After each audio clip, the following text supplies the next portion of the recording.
سلامتی ہے ان آنکھوں پہ جو ہدایت پہ نظریں جمائے بیٹھی ہیں، سلامتی ان کانوں پہ جو ذکر خیر کے منتظر رہتے ہیں، سلامتی ان قدموں پہ جو ہدایت کی راہ پہ گامزن ہے۔ السلام علیکم ورحمۃ اللہ وبرکاتہ۔ تمام تعریفیں خدائے بزرگ برتر کے لیے جو وحدہ لا شریک ہے، نہ کوئی ثانی ہے نہ کوئی ہمسر ہے۔ درود لامحدود محبوب رب الودود، راحت العاشقین مراد المشتاقین، حضرت محمد مصطفیٰ، آپ کی آل پاک، آپ کے جانثار انصار اور اصحاب پر۔ خواتین و حضرات، آپ دیکھ رہے ہیں الف لام میم، اور میں ہوں آپ کا میزبان محمد اویس ربانی، جو آپ کو تہ دل سے خوش آمدید کہتا ہے۔ عزیزان من، رمضان الکریم کے بعد ایک ایسی ملاقات اور ایک ایسا لمحہ کہ جس کو ہم بغیر ملاقات کیے بھی بار بار سوچ رہے ہیں، غور و فکر میں ڈوبے ہوئے ہیں، سمجھ میں نہیں آتا کہ کیا کریں، اضطراب کی کیفیت ہے، بے چینی ہے۔ اور یہ اس لیے ہے کہ مسلمان ہونے کی حیثیت سے یہ ایک لازمی اور فطری جز ہے کہ اس طرف اگر ہم تکلیف اور راحت میں ہوں اور اس طرف آپ آسانی میں ہوں تو آپ اور ہم ایک جسم ہیں، ایک ٹکڑا بھی ہیں۔ حدیث کے اس مفہوم کے زاویے میں کسی بھی ایریا میں، کسی بھی خطے میں اگر مسلمان کو تکلیف پہنچتی ہے تو ہمیں تکلیف پہنچتی ہے، اور ہم سب جڑے ہوئے ہیں ایک جسم کی حیثیت سے۔ اس وقت بیت المقدس، ارض مقدس فلسطین میں انسانی ان پیمانوں کو لبریز کیا جا رہا ہے، انسانی حدود کو پامال کیا جا رہا ہے، اور خاص طور سے جب دنیا یہ تقاضا کرتی ہے کہ دنیا میں کہیں بھی ایسا نہیں ہونا چاہیے، تو وہی دنیا ایک عجیب منافقانہ رویہ برتتی ہے کہ فلسطین میں ہونے والے مظالم ان کے لیے کوئی معنی نہیں رکھتے، بلکہ اس کے بالکل برعکس ظالمین کو کہا جاتا ہے کہ وہ اپنے حق کی جنگ لڑ رہے ہیں۔ یہ کیسا حق ہے جو مظلوم سے چھین کر اپنا بنا لیا گیا ہے، اور پھر مظلوم پہ باطل مسلط ہے، اور پھر تمام لوگ تماشا دیکھ رہے ہیں۔ اس کی تاریخی حیثیت کیا ہے؟ آخر یہ مظالم کب سے جاری و ساری ہیں اور کب تک جاری و ساری رہیں گے؟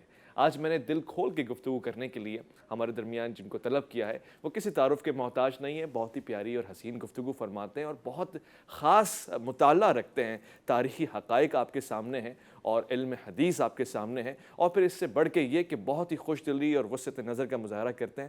مفتی فضل سبحان صاحب، السلام علیکم ورحمۃ اللہ، کیسے مزاج؟ الحمدللہ۔ مجھے یقین ہے کہ اس وقت عالم اسلام خاص طور سے اور پورا عالم انسان تکلیف میں ہوگا جو فلسطینیوں کے ساتھ ہو رہا ہے۔ وہ قابل مذمت بھی ہے، مگر اس سے زیادہ کچھ اور تقاضا کرتا ہے۔ کیا ایک مسلمان کی حیثیت سے اس وقت ہمیں کرنا چاہیے، اور اس کا تاریخی پس منظر ہے کیا جو فلسطینیوں پہ مظالم ڈھائے جا رہے ہیں؟ نحمدہ نصلی علی رسولہ الکریم۔ سب سے پہلے ہم ارض فلسطین کی حیثیت قرآن کی نظر میں، تاریخ کی نظر میں، انبیاء کی نظر میں اور اقوام عالم کی نظر میں دیکھتے ہیں۔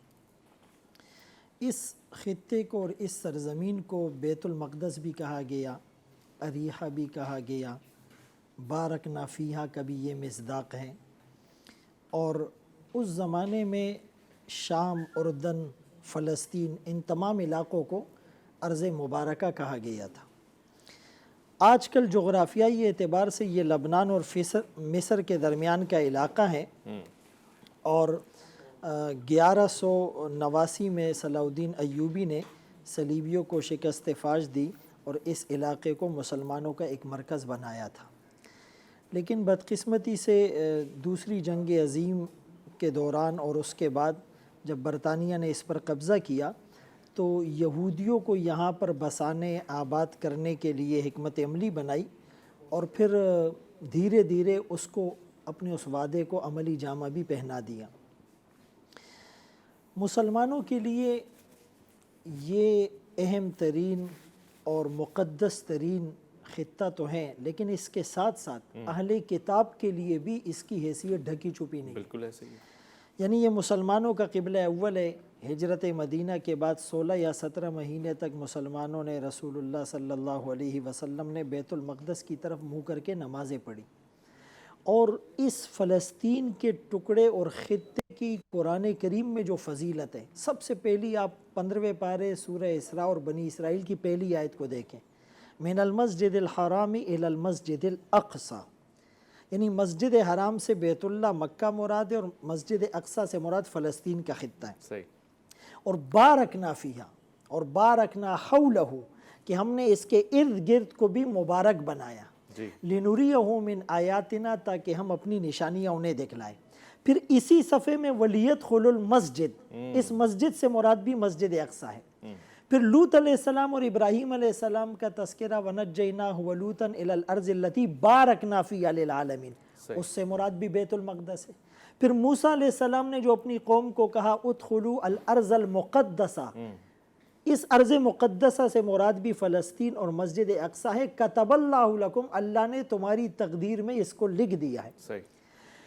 اسی طرح قرآن کریم کی دیگر بہت سی آیات میں وَأَوْرَثْنَا الْقَوْمَ الَّذِينَ كَانُوا يُسْتَضْعَفُونَ مَشَارِقَ الْأَرْضِ وَمَغَارِبَهَا الَّتِي بَارَكْنَا فِيهَا وَتَمَّتْ كَلِمَةُ رَبِّكَ الْحُسْنَى، اس سے مراد بھی تمام مفسرین نے ارض مقدسہ فلسطین کو لیا ہے۔ رسول اللہ صلی اللہ علیہ وسلم نے جب معراج کا سفر کیا تو شروع مسجد حرام سے ہوتا ہے اور مسجد اقصیٰ تک آنے کے بعد پھر آسمانی سفر شروع ہوتا ہے۔ ابن قیم رحمۃ اللہ علیہ نے ایک عجیب نکتہ لکھا ہے کہ اسلام کی جو مطلب ترویج اور اشاعت ہوگی، نشر و اشاعت ہوگی، اور اسلام جو پھلے گا پھولے گا ابھر کر دنیا کے سامنے آئے گا، وہ تو مکہ سے ہوگا۔ لیکن اس کے بعد آخر میں جو اسلام کا ظہور ہوگا، جو اتمام ہوگا، جو اتمام حجت کے طور پر اسلام غالب آئے گا، تو وہ مسجد اقصیٰ میں ہے، چونکہ من ابتدا کے لیے آتا ہے اور الی انتہا کے لیے آتا ہے۔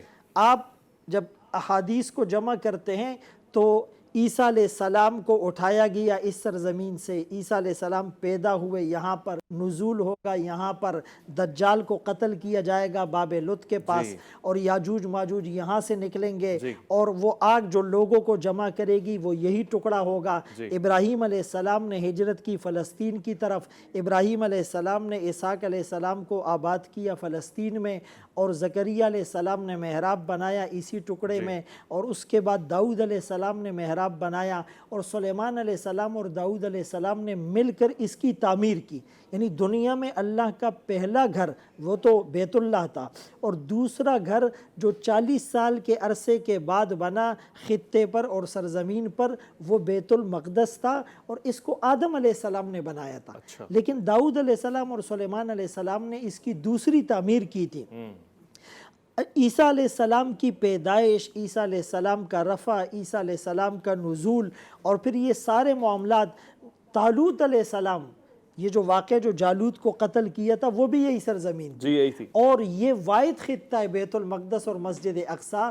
یہ فضیلت کسی اور دھرتی کو حاصل نہیں کہ تمام انبیاء نے ایک ساتھ جمع ہو کر رسول اللہ صلی اللہ علیہ وسلم کی امامت میں جو نماز پڑھی، یہ شرف گویا کہ مسجد حرام کو بھی حاصل نہیں ہے جو بیت المقدس کو، مسجد اقصیٰ کو حاصل ہے۔ تمام انبیاء، جی تمام انبیاء نے آقا کی اقتداء میں جو نماز پڑھی، تو یہ فضیلت ظاہر ہے یہ مسجد اقصیٰ اور بیت المقدس کے علاوہ کسی بھی دھرتی کو، کسی بھی خطے کو حاصل نہیں ہے۔ اور رسول اللہ صلی اللہ علیہ وسلم سے جب اس کی فضیلت کے بابت سوال کیا گیا تو آپ نے فرمایا کہ میری مسجد میں نماز اس سے 4 گنا زیادہ فضیلت رکھتی ہے۔ اب ایک روایت تو یہ کہ مسجد نبوی میں ایک نماز 50,000 نمازوں کے برابر ہے، لیکن جو مستند روایت ہے جو خود ریاض الجنہ میں لکھی ہوئی ہے کہ مسجد نبوی میں ایک نماز 1000 نمازوں کا ثواب رکھتی ہے، تو اس کو اگر اس سے کمپیئر کرے تو بیت المقدس میں 250 نمازوں پر، یعنی اس فضیلت پر سب کا اتفاق ہے۔ ویسے تو وہاں 25,000 نمازوں کا ثواب بھی کہا گیا ہے۔ اور سلیمان علیہ السلام نے جب اس بیت المقدس کو، مسجد اقصیٰ کو بنایا، ظاہر ہے وہ دوسری تیسری تعمیر تھی، تو ایک دعا بھی کی تھی کہ اے اللہ اس میں نماز پڑھنے والے کو گناہوں سے ایسے پاک کر جیسے بچہ ماں کے پیٹ سے نکلتا ہے گناہوں سے پاک ہوتا ہے، اسی طرح یہاں نماز پڑھنے والے کو بھی یہ فضیلت حاصل ہو۔ تو ان تمام قرآنی اور احادیث نبویہ اور تاریخی واقعات کے مطابق مسلمانوں کے لیے یہ قبلہ اول کی ایک حیثیت رکھتا ہے، فضیلت کا حامل ہے، اور اس کی تاریخی حیثیت بھی مسلمانوں کے لیے بہت اہم ہے، حواضح ہے، روشن ہے۔ یعنی یہ تو حقائق ہیں اور ان حقائق پہ کوئی بھی پردہ نہیں ڈال سکتا۔ میں اس وقت یاد کر رہا ہوں کہ جب مسجد نبوی میں رسالت مآب صلی اللہ علیہ وسلم کے وصال کے بعد حضرت عمر رضی اللہ عنہ جب دیکھتے ہیں کہ ایک شخص کیل ٹھوک رہا ہے کسی بھی کام کے تحت تو آپ منع فرماتے ہیں، یہاں تک کہ کیل کی آواز بھی ناپسندیدہ ہے۔ یہ احترام ہوتا ہے جگہ اور مقدس مقام کا، اور اسی طرح حضرت علی کرم اللہ وجہ نے منع فرمایا، بلکہ خود جب آپ دروازے کی تعمیر کر رہے تھے مسجد نبوی کی تو دروازہ باہر سے بن کر آیا اور اس کے بعد اسے لگوایا گیا۔ جناب عائشہ رضی اللہ عنہا، آپ نے ایک شخص کو بلند آواز میں گفتگو کرتے ہوئے دیکھا تو منع فرمایا، بتایا کہ یہ کون سی جگہ ہے، ذرا اس کا احترام کرو۔ تو اس پیرائے میں دیکھیے گا یہ وہ دوسرا اور تیسرا مقام ہے حرمین شریفین کے بعد کہ جہاں احترام، تقدس، انسانی حقوق اور پھر سب سے بڑھ کے یہ کہ تعظیم کا معاملہ ہے۔ اور آج جس طرح سے تعظیم ہو رہی ہے، بیت المقدس کے ساتھ ساتھ مسجد اقصیٰ میں نماز پڑھنے والوں کے اوپر بم گرائے جا رہے ہیں، گولیاں چلائی جا رہی ہیں مسجد میں اعتکاف سے اٹھا کے، اور اس کے بعد پھر آپ کے سامنے ایک مختصر سا وقفہ لیتے ہیں۔ اس دورانی میں ہمارے ساتھ موجود ہوں گے ڈاکٹر عمیر صدیقی صاحب، ان کو بھی خوش آمدید کہتے ہیں، ان سے تفصیلی گفتگو کریں گے۔ الف لام میم میں آپ کا انتظار رہے گا۔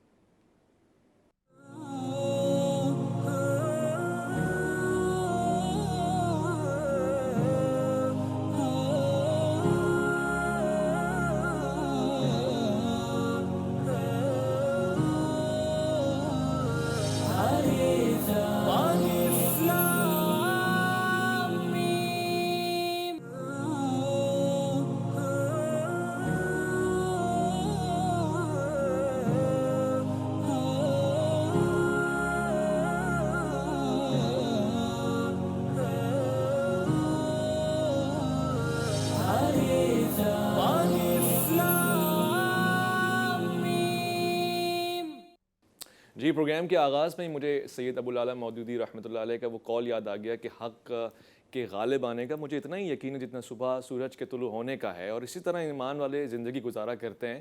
اور پھر قرآن آپ کو کہہ رہا ہے نا کہ ہمت نہیں ہارنی ہے، تھکنا نہیں ہے، ولا تہنوا ولا، اور ساتھ ساتھ آپ کی حوصلہ افزائی، موٹیویشن بھی کر رہا ہے۔ دیکھیں اس سے بڑھ کے آپ کو اور کیا چاہیے، اور پھر آپ کو ایک شرط بھی رکھ رہا ہے کہ دیکھیں ایمان والے رہیں گے تو آپ پہ کوئی بھی غالب نہیں آ سکتا، آپ ہی غالب آئیں گے، سب مغلوب رہیں گے۔ میں ڈاکٹر صاحب سے استفادہ کرنا چاہوں گا، ڈاکٹر صاحب کا ایک بڑا تاریخی مطالعہ ہے اس حوالے سے، اور کئی مرتبہ آپ نے دیکھا ہے فلسطین کا موضوع ہو یا دیگر موضوعات ہوں، ہم بہت کچھ خیر کی چیزیں آپ سے سیکھتے ہیں۔ ساتھ ساتھ ہمارے ساتھ علامہ باقر زیدی صاحب بھی تشریف فرما ہوں گے، میں آپ کو بھی سلام کہتا ہوں، السلام علیکم۔ ڈاکٹر صاحب سب سے پہلے تو یہ کہ اب چیزیں بدل گئی ہیں، اب تو معاملات کچھ اور ہیں۔ سننے میں یہ آیا ہے کہ اسرائیلی ہر دفعہ کچھ 20 گھر 40 گھر قبضہ کرنے لگ جاتے ہیں اور کہتے ہیں یہ جو ہمارا ایسٹ ویسٹ یروشلم ہے، خاص طور سے ایسٹ یروشلم جو ہے یہ اب ہمارا ہے، یہ ہمارا ہے۔ اور پھر ابھی میری بات ہوئی مفتی صاحب سے تو یہاں تک بھی فتوے ہم نے سنے کہ فلسطینیوں کی ماؤں بہنوں اور ان کی عام جانوں، عام شہریوں کا خون بھی ان کے اوپر حلال ہے، مباح ہے، وہ کچھ بھی کر سکتے ہیں اپنا حصہ لینے کے لیے۔ واقعی یہ ان کا حصہ ہے؟ بسم اللہ الرحمن الرحیم۔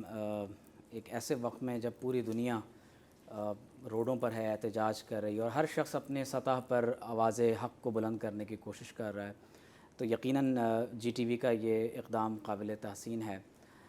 میں یہ سمجھتا ہوں کہ اس مسئلے کو مختلف اعتبارات سے دیکھنے کی ضرورت ہے۔ ایک اس کا تاریخی تناظر ہے، پھر اس کو اس کے ساتھ مذہبی تناظر میں دیکھنے کی خصوصی طور پر ضرورت ہے۔ صحیح۔ آپ اس کو یوں دیکھیے کہ جب ہم تالمود کا مطالعہ کرتے ہیں، تالمود ظاہر ہے کہ آج کے دور میں جو آپ کو اولڈ ٹیسٹمنٹ کا حصہ نظر آتا ہے، خاص طور پہ جو ارلی 5 بکس ہیں جس میں جینیسس، ایکسوڈس، لیویٹیکس، نمبرز اور ڈیوٹرونومی، یہ 5 کتابیں یہودیوں کے نزدیک موجودہ بائبل میں توراہ کہلاتی ہیں۔ اچھا، یہ سب صحیح ہے؟ جی، سب سے زیادہ یہ اہم ترین کتابیں کہلاتی ہیں اور اسی کو ریٹن لا بھی کہتے ہیں۔ تو انہی کی شروحات میں تالمود کو لکھا گیا۔ تالمود میں واضح طور پر یہ موجود ہے کہ اگر یہود بحیثیت ایک نسل اور ایک قوم غیر یہودی کے ساتھ جو چاہیں کرتے رہیں عند اللہ اور ان کی شریعت کے مطابق، جو یقیناً اللہ کا قانون نہیں ہے، یہ زائنسٹ کی طرف سے شامل کردہ چیزیں اپنی طرف سے ہیں، ان کا ایک غلط تشریح پر مبنی قانون ہے، تو انہوں نے اس کی وضاحت اس طور پر کی ہے کہ عند اللہ ان کی کوئی گرفت نہیں ہوگی۔ اور قرآن میں بھی ان کے اسی نظریے کو یوں بیان کیا گیا کہ وہ یوں کہتے ہیں کہ لیس علینا فی الامیین سبیل، کہ ہم جینٹائلز کے بارے میں جو چاہیں کرتے رہیں، عند اللہ رب کریم کے بارگاہ میں ہماری کوئی گرفت نہیں ہوگی۔ پھر میں یہاں پر یہ بات واضح کر دینا چاہتا ہوں کہ ابھی تک وہ تمام مسلم ممالک جو اس سوچ و فکر میں ہیں کہ شاید فلسطین کا مسئلہ یونائٹڈ نیشنز کی بارگاہ میں حل ہوگا، کبھی نہیں، یا OIC کے پاس جا کر حل ہوگا، انہیں تاریخی تناظر میں یہ بات سمجھ لینی چاہیے۔ اگر آج آپ اسرائیل کو یہ اجازت دیتے ہیں کہ تم 2 ریاستی یعنی ایجنڈے کے تحت اس مسئلے کو حل کرو کہ فلسطین کو فلسطین بنا دیا جائے، اسرائیل کو اسرائیل بنا دیا جائے، تو یہ بات سمجھ لیجئے کہ اسرائیل کے مقاصد توسیعی ہیں، وہ ایکسپینشن کی نیت رکھتے ہیں، کیونکہ Genesis chapter 15 verse 16 to onward کو جب آپ پڑھتے ہیں تو اس میں یہ واضح طور پر لکھا ہوا ہے کہ خدا نے ابراہیم علیہ السلام سے ایک وعدہ کیا کہ میں ان کی نسلوں کو دریائے نیل سے دریائے فرات تک ایک ریاست کا حصہ دوں گا۔ اسے یہودی دا پرومس لینڈ کہتے ہیں، اور اسی کے اندر ان کا گریٹر اسرائیل کا تصور پنہا ہے۔ اب آپ سوچئے کہ جو قوم اس قدر ایکسپینشنسٹ ہو، وہ یہ سمجھ رہے ہوں کہ ہمیں دریائے نیل یعنی مصر سے لے کر عراق تک اپنے خطے کو، اپنی حکومت کو قائم کرنا ہے، اور پھر اس کے آگے جو مزید علاقے ذکر ہوئے اس میں خیبر کی وہ بستیاں بھی شامل ہیں جہاں مدینہ منورہ کا حصہ آج بھی موجود ہے۔ تو میں یہ سمجھتا ہوں کہ 1917 میں بیلفور ڈیکلیریشن کے نتیجے میں سر آرتھر جیمز بیلفور نے جس انداز سے یہودیوں کی ریاست کو تسلیم کرتے ہوئے ایک علیحدہ زمین کا ٹکڑا انہیں دیا، 1948 14 مئی ابھی حال ہی میں جب اسرائیل بمباری کر رہا تھا، یہ ان کا انڈیپینڈنس ڈے کے طور پر منایا جاتا ہے۔ تو آپ دیکھیے کہ انہوں نے یہاں پر اسرائیل کی ریاست کا اعلان UN ریزولوشن کی بنیاد پر کیا ہے۔ پھر 1967 میں پتہ چلتا ہے کہ عرب اسرائیل وار کے بعد وہ تقریباً کم و بیش پورے فلسطین پر قابض ہو جاتے ہیں۔ پھر مزید آگے چلیے تو سن 2000 2005 اور اب ڈونلڈ ٹرمپ کی حکومت میں آپ نے یہ دیکھ لیا ہے کہ کس طرح سے انہوں نے مشرق وسطیٰ میں بالخصوص مڈل ایسٹ کے اندر آپ دیکھیے کہ فلسطین کے اندر جو تل ابیب میں ان کی ایمبیسی تھی وہ انہوں نے بیت المقدس میں لا کر منتقل کر دی ہے۔ تو میں یہ سمجھتا ہوں کہ یہ تاریخی تناظر میں جب آپ ساری چیزوں کو دیکھتے ہیں تو ہم پر یہ بات واضح ہو جاتی ہے کہ وہ توسیع مقاصد رکھتے ہیں، لہٰذا ہمیں ان سے خیر کی امید نہیں کرنی چاہیے۔ بیت المقدس ہمارے لیے امپورٹنٹ اس لیے ہی نہیں ہے کہ وہاں صرف مسجد اقصیٰ ہے، بلکہ یوں سمجھ لیجئے کہ قرب قیامت میں حضور علیہ الصلوۃ والسلام نے جو احادیث بھی ہمارے لیے ایک ڈیفنس اور آفینس اسٹریٹجی کے طور پر بیان کی ہیں، قرب قیامت میں یہ مسلمانوں کا پایہ تخت بننے جا رہا ہے۔ 1000 سے زائد انبیاء کرام علیہ السلام کی قبور شریفہ یہاں پر ہیں، قبۃ النبی یہاں پر ہے جہاں سے حضور علیہ السلام نے تمام انبیاء کی امامت فرمائی، قبۃ الصخرہ ہے جہاں وہ چٹان ہے جہاں سے آپ صلی اللہ علیہ وسلم آسمانوں پر تشریف لے گئے، یہاں وہ حائط البراق ہے جسے عموماً ویلنگ وال کے طور پر دکھایا جاتا ہے، لیکن یہاں نبی کریم صلی اللہ علیہ وسلم نے باقاعدہ اپنے براق کو یہیں اتارا تھا۔ اور اسی کے قریب مسجد براق ہے جو امیر المومنین عمر فاروق رضی اللہ تعالیٰ عنہ نے بنائی، اس میں ایک حلقہ ہے جہاں تمام انبیاء علیہ السلام نے بیت المقدس میں جب تشریف لائے تو یہیں اپنے انہوں نے اس جانور کو باندھنے کی انہوں نے جو ہے وہ سرگرمی کو مکمل کیا، تحفہ ہے ہمارے لیے۔ تو میں یہ سمجھتا ہوں کہ اس قدر مقدس ترین مقام جو اہل اسلام کے لیے ہو، مسئلہ کیا ہے جو بار بار ہیڈنگ چل رہی ہے کہ امت مسلمہ خاموش کیوں ہے، تو اسی پر بس میں آپ کے سوال کے جواب کو میں مکمل کروں گا کہ حضور علیہ الصلوۃ والسلام نے فرمایا کہ قرب قیامت میں اطراف و اکناف عالم سے افواج جمع ہوں گی، اور مسلمانوں کو تباہ و بالا کرنے کے لیے ایسے ایک دوسرے کو دعوت دیں گے جیسے دسترخوان پر یا پیالے پر بھوکے ایک دوسرے کو کھانے کی دعوت دیتے ہیں۔ تو صحابہ کرام نے پوچھا یا رسول اللہ صلی اللہ علیہ وسلم کیا ہم ان دنوں میں کم تعداد میں ہوں گے؟ فرمایا کہ نہیں، تم سمندروں کے جھاگ کی مانند ہوگے، لیکن اللہ تبارک و تعالیٰ دشمن کے دلوں میں سے تمہارا روب نکال لے گا اور تمہارے دلوں میں وہن پیدا ہو جائے گا۔ آج تمام مسلم ریاستیں اپنے اندر اس مرض کو تلاش کریں کہ حضور علیہ السلام نے فرمایا وہ حب الدنیا و کراہیت الموت ہے۔ آج عملاً اگر آپ اسرائیل کا منہ توڑ جواب نہیں دیتے تو اس کی وجہ کیا ہے کہ دنیا کی محبت اور آخرت کی دنیا کی محبت نے ہمیں اس طرح کر دیا ہے کہ اب ہم سن رہے ہیں، دیکھ رہے ہیں، آنکھوں کے سامنے مظالم ڈھائے جا رہے ہیں مگر کچھ بھی نہیں کر سکتے۔ کیوں؟ کیونکہ ہمارے مفاد جڑے ہوئے ہیں بہت ساری چیزوں میں، مجھ سے لے کر ہم سب تک انکلوڈنگ یو، سب لوگ اپنے اپنے مفاد کی وجہ سے خاموش ہیں، شاید کہ اس کی جو اصل قیمت ہے ہم اس سے آشنا نہیں ہے۔ میں علامہ صاحب سے سوال پوچھنا چاہتا ہوں، علامہ باقر زیتی صاحب، ایک تو یہ بات ڈاکٹر صاحب نے واضح کر دی ہے کہ ہمارا سکوت ہمارے مفاد کے اوپر مبنی ہے اور پھر علم ہے، شعور ہے، مگر کچھ بھی نہیں کر سکتے۔ کیا کبھی کوئی کچھ کر سکے گا؟ کوئی ایسا خطہ، کوئی ایسے لوگ کیا مستقبل میں ایسے ہوں گے جو فلسطینیوں کی مدد کے لیے نکلیں اور فلسطین کو ان کا حق دلانے میں کامیاب ہو جائیں؟ بسم اللہ الرحمن الرحیم وبہ نستعین۔ دیکھیے، مظلوموں کے لیے قرآن کریم کی واضح اور روایات میں واضح فرمودات موجود ہیں کہ تمام لوگوں کو مظلوم کا ساتھ دینا چاہیے، اور اس سلسلے میں جو حالات اب تبدیل ہوئے ہیں 1948 سے اگر آپ دیکھیں جو صورتحال تھی آہستہ آہستہ بڑھتی رہی۔ 1968 میں اگر آپ دیکھیں تو اکیلے اسرائیل نے تمام عرب ممالک سے جنگ بھی کی اور صحرائے سینا اور ویسٹ بینک اور مختلف جولان ہائٹس وغیرہ سب چھین لی جی ایک حصے اس کے. اور یہ اسی طرح سے گریٹر اسرائیل کا نظریہ جیسے کہ مولانا صاحب نے عرض کیا بڑھتا رہا. لیکن 80 کے بعد سے امام خمینی رضوان اللہ تعالیٰ علیہ نے یہ فکر یاسر عرفات کو بلا کر پیش کی اور وہاں جو اسرائیل کا سفارت خانہ تھا وہ ان کے حوالے کیا تہران میں اور کہا یہاں بیٹھ کر آپ اپنی تحریک چلائیں. اور یہ ایک بات سمجھ لیں کہ مذاکرات کے ذریعے آپ کو کچھ نہیں ملے گا, آپ کو قیام کرنا پڑے گا, آپ کو کھڑا ہونا پڑے گا, شہید دینے پڑیں گے, سب کچھ ہوگا. لہٰذا انہوں نے آپ دیکھیں پتھر سے غلیل سے مارکا شروع کیا اور ان کو یہ سمجھایا کہ آپ نے ریزسٹنس کرنا ہے, کھڑے رہنا ہے, ہم جو کچھ مدد کر سکتے ہیں کریں گے. اور انہوں نے کی ہے مدد. اور آج آپ دیکھیں کہ جو اس وقت صورتحال ہے, انہوں نے جو آخری حربہ استعمال کیا تھا اس علاقے میں داعش کے ذریعے اپنے آپ کو بچانے کا, جی اور عراق اور شام پہ بھی قبضہ کر لیں, وہاں کی مقدورات پہ بھی قبضہ کر لیں داعش کے ذریعے, اور گریٹر اسرائیل کا بھی ایک خواب پورا ہونے لگے آہستہ آہستہ, کیونکہ بقیہ جو ریاستیں ہیں وہ تو درپردہ ہیں ہی انہی کی, ابھی وہ کھل کے سامنے آ رہی ہیں کہ وہ انہی کی ہیں. یہ خلیج کی اکثر جو ان کا ساتھ دے رہی ہیں, اب تو تعلقات بھی برقرار کر رہی ہیں, خود ہی کہہ رہی ہیں کہ ہم تعلقات برقرار کر رہے ہیں, کسی کو کہنے کی ضرورت نہیں ہے, نام لینے کی بھی ضرورت نہیں, بتانے کی بھی ضرورت نہیں, سب کو پتہ ہے. اب وہ خود کہہ رہی ہیں کہ ہاں ہمارے تعلقات ہیں, اب ہم جو ہے ان کے ساتھ اپنی زندگی اور موت ان کے ساتھ انہوں نے منسلک کی ہے. تو یہ ابتدا ہی اسی تقسیم میں جو سلطنت عثمانیہ کی تقسیم ہوئی, انہی یہودیوں نے عیسائیوں نے مل کر ان کو بنایا تھا. یہ تو خود بنا بھی نہیں سکتے تھے اپنے یہ ممالک جو ہے خلیج کے, یہ انہوں نے ہی بنائے ہیں اور اپنے مقاصد کے لیے بنائے تھے. وہ مقاصد وہ اب پوری کر رہی ہیں, یعنی ان کو قبول کر کر. تو آپ دیکھیں کہ یہ سلسلہ چلتا رہا یہاں تک کہ فلسطینی کھڑے ہوئے. انہوں نے ایک بات میں عرض کروں گا, جی جی شہید کا خون ضائع نہیں جائے گا. ایسا ہے, ایسا ہی ہے, تاریخ یہ بتاتی ہے. ان کے خون کی برکت ہے کہ جس نے بالآخر ان کی ایسی مدد کروائی کہ وہ آج ٹھیک ہے جولان ہائٹس پر میزائل لگے ان کے خلاف. شام جس کو وہ قبضہ کرنا چاہتے ہیں وہاں بچہ فوجی ہو گیا ہے ان کے خلاف. ٹھیک ہے, وہ پورا شام تو فوجی نہیں تھا, لیکن داعش کی وجہ سے پورا شام فوجی ہے. مگر شام میں جو مظالم ڈھائے گئے, ٹھیک ہے, شام میں مظالم کس نے ڈھائے؟ داعش نے ڈھائے. داعش تو اسرائیلی تھی.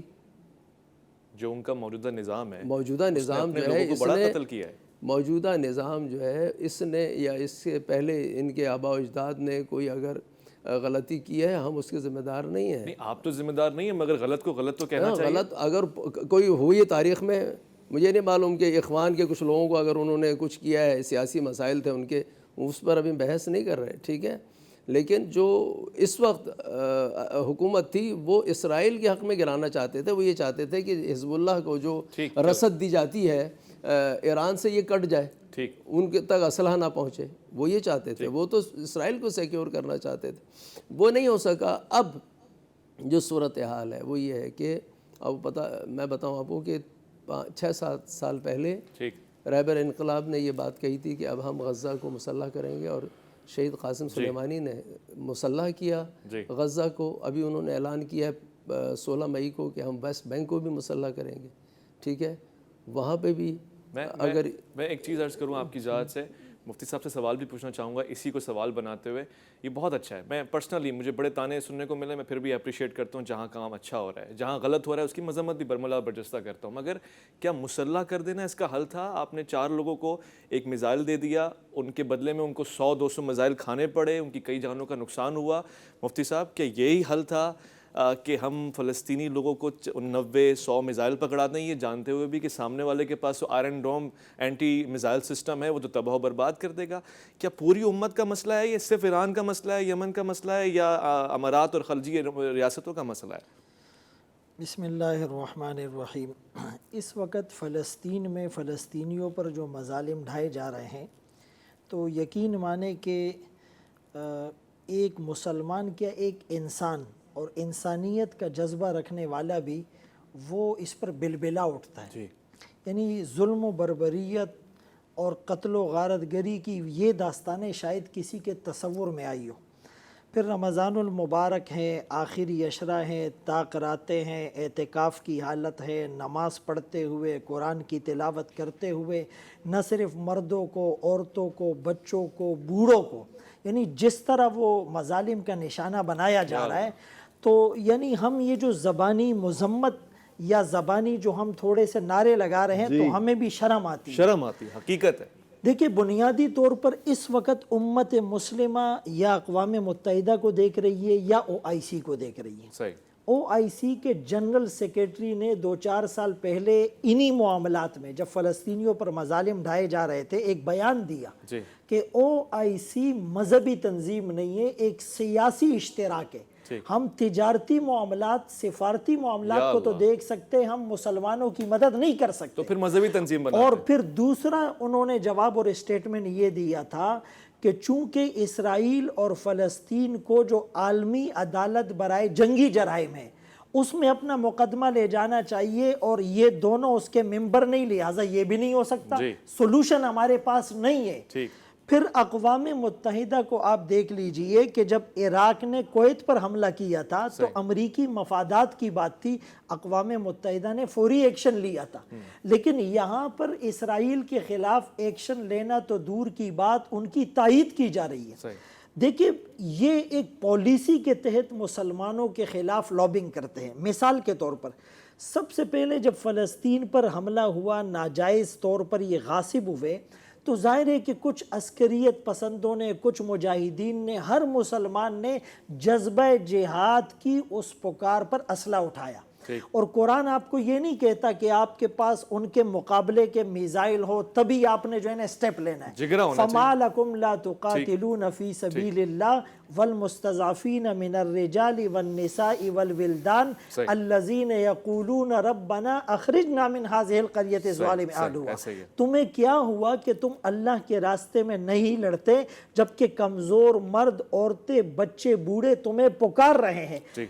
آج اگر تم نے ان کی پکار پر لبیک نہیں کہا تو آنے والا وقت پکار کر یہی کہے گا دے موج حوادث ان کو بھی 2-4 تھپیڑے ہلکے سے. کچھ لوگ ابھی تک ساحل پر طوفان کا نظارہ کرتے ہیں. تو جب یہ لوگ اسلحہ اٹھا کر جہاد کے لیے آتے، میں اپنی بات کو اگر مختصر سے وقفہ لوں گا. غالباً وزیر اعظم بھی خطاب فرما رہے ہیں تو ظاہر ہے ان کا بیان مقدس ہوگا اور حالیہ صورتحال کے حوالے سے تو بہت ہی خاص ہوگا. وہ سنیں گے، اس کے بعد لوٹ کر آئیں گے. الف لام میم میں آپ کا انتظار رہے گا.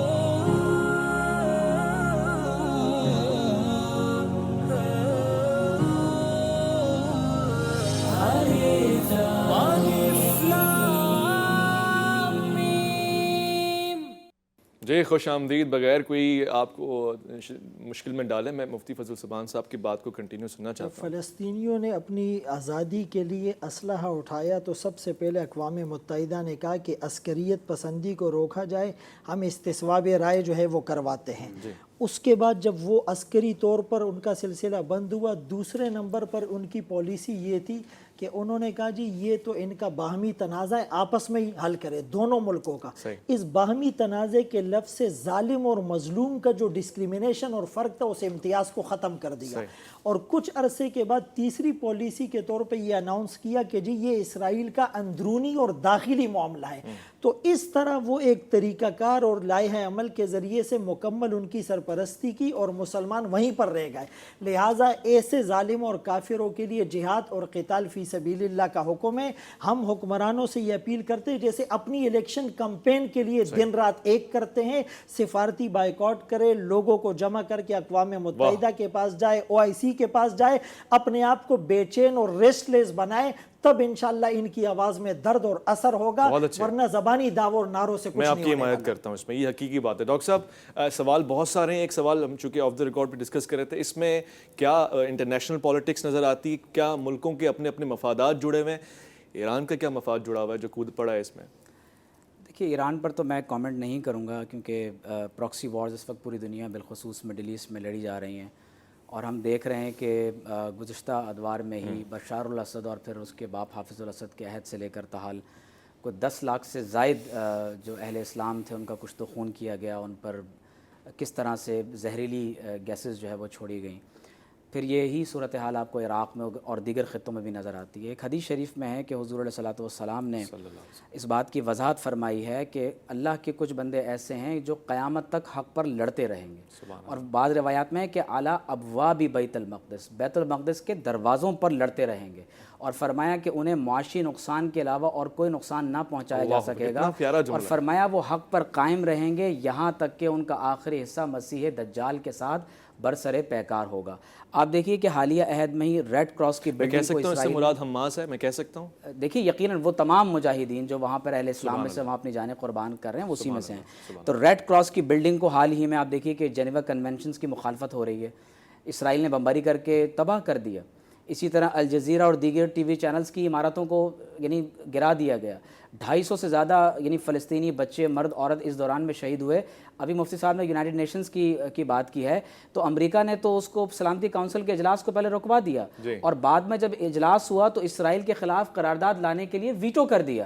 تو لہٰذا یہ تمام مراحل سے تو آپ گزر چکے ہیں، اب آخری مرحلہ تو وہی ہے کہ وَمَا لَكُمْ لَا تُقَاتِلُونَ فِي سَبِيلِ اللَّهِ۔ اب آپ دیکھیے کہ ایک حدیث شریف میں تو حضور علیہ السلام نے قرب قیامت کے کچھ مناظر ہمارے لیے بیان کیے ہیں۔ ایک حدیث میں آپ صلی اللہ علیہ وسلم نے ارشاد فرمایا کہ قرب قیامت میں ایک ایسا دور بھی آئے گا کہ ہر پتھر اور درخت کہے گا کہ اے مسلمان یہ یہودی میرے پیچھے چھپا ہے، آؤ اور اس کو قتل کر دو۔ اور آپ صلی اللہ علیہ وسلم نے فرمایا اس وقت تک قیامت قائم نہیں ہوگی جب تک یہود کے ساتھ میری امت کی جنگ نہ ہو۔ پھر آپ دیکھیے کہ حضور علیہ السلام نے یہ بھی ارشاد فرمایا کہ خراسان کے خطے سے سیاہ رنگ کے جھنڈے نکلیں گے، فرمایا کہ انہیں کوئی قوت روک نہ سکے گی یہاں تک کہ وہ بیت المقدس پر نصب ہو جائیں گے۔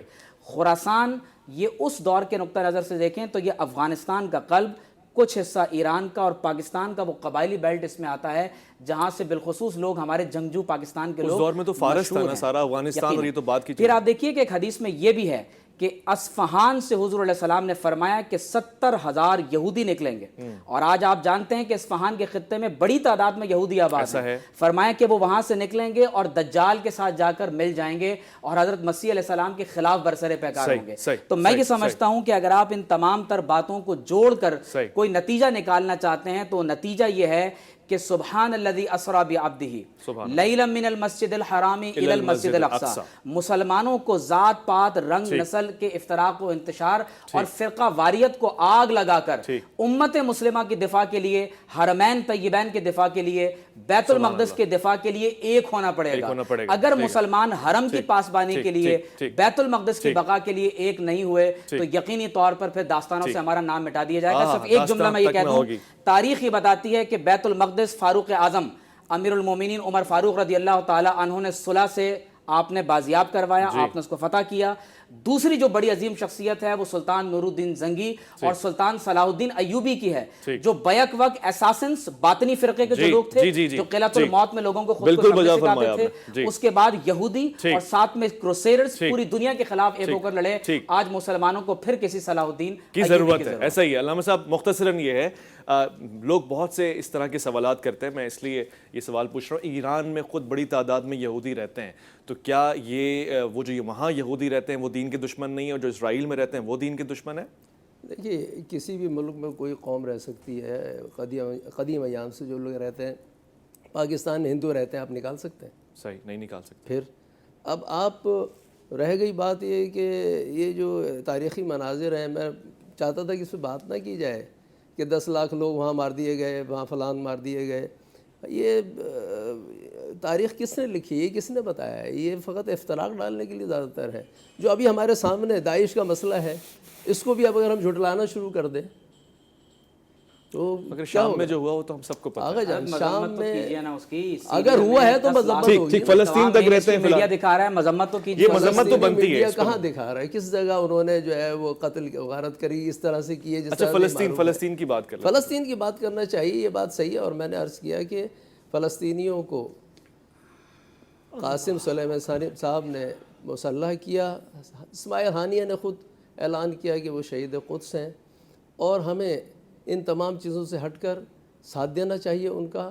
اس وقت ہم اگر اسی چکر میں تو ہمیں وہ لگانا چاہتے ہیں کہ ہم دوبارہ اسی چکر میں لگ جائیں اور وہاں 10 لاکھ اور وہاں 15 لاکھ دکھائیں, اور جو داعش نے سب کچھ کیا ہے اس پہ خاموش ہے سب کے سب. صحیح کہہ رہے ہیں. ٹھیک ہے, تو یہ افسوسناک بات ہے. یہ وہی نقطہ ہے. ایک بات آخر میں کہوں گا, فلسطینی جی جو میدان میں کھڑے ہیں, جو میدان میں اسرائیل اگر ان سے نہیں جیت سکا تو سیاسی طور پر خلیج کے ممالک ہوں, برطانیہ ہو, امریکہ ہو, وہ سیاسی میز پر وہ کچھ نہیں لے سکتے اس فلسطینیوں سے جو میدان میں نہیں لے سکتے. اللہ والسلام. ساری ٹھیک باتیں ہے, ختم. یہ وہ اگر کھڑے رہیں گے تو وہ انتم الاعلون ہے. اگر وہ خود ہی ہزیمت کا شکار ہو جائے گا تو کوئی کچھ نہیں کر سکتا ہے. ٹھیک ہے, اور اس پہ میں شکر گزار ہوں علامہ صاحب کا, باق صاحب کا, مفتی صاحب کا. اور مجھے وہ جملے یاد آ رہے ہیں, بڑے بھاری جملے ہیں. تاریخ کے ایک قداور شخصیت نے کہا تھا کہ اس وقت ہم جب چھوٹے تھے ہمیں لگتا تھا کہ فلسطین یہ جو خطہ ہے یہ مقبوضہ ہے, اس پہ اسرائیل پہ قبضہ ہے, اور وقت میرے پاس کم ہے. لیکن اب جب بڑے ہوئے تو اندازہ ہوا کہ سب جگہوں پہ اسرائیل کا شاید قبضہ ہے, مگر اگر نہیں ہے تو فلسطینیوں پہ نہیں ہے, کیونکہ وہ تو حریت پسند لوگ ہیں, آزاد لوگ ہیں. اور ایک اور بات بتاتا چلوں, اس پر پروگرام ختم کر رہا ہوں میں آپ کا شکریہ کہتے ہوئے کہ یہ تو خطوں کی جنگ ہے, اب خطوں سے آگے نکل گئی ہے. اب تو ایک سوشل میڈیا پلیٹ فارم پہ آپ کو نہیں پتہ ہوتا اور آپ کی آئی ڈی جا کے لائک کر رہی ہوتی ہے ان کی حمایت میں, ان کی طرفداری میں, اور یہ سارا گیم جن کا سجایا ہوا ہے وہ اس سے فائدہ اٹھا رہے ہیں. مجھے اس سے کوئی مسئلہ نہیں, مجھے آپ سے ہے. آپ بیدار ہیں, شعور رکھتے ہیں, یا ابھی بھی اپنی اپنی جنگوں کو لے کے بیٹھے ہوئے, اپنے اپنے مفادات کو لے کے بیٹھے ہوئے. اپنا خیال رکھیے گا, اپنے سے بڑھ کے خیال رکھیے گا ملک پاکستان کا, اللہ کے فرمان کا, اللہ کی امان میں.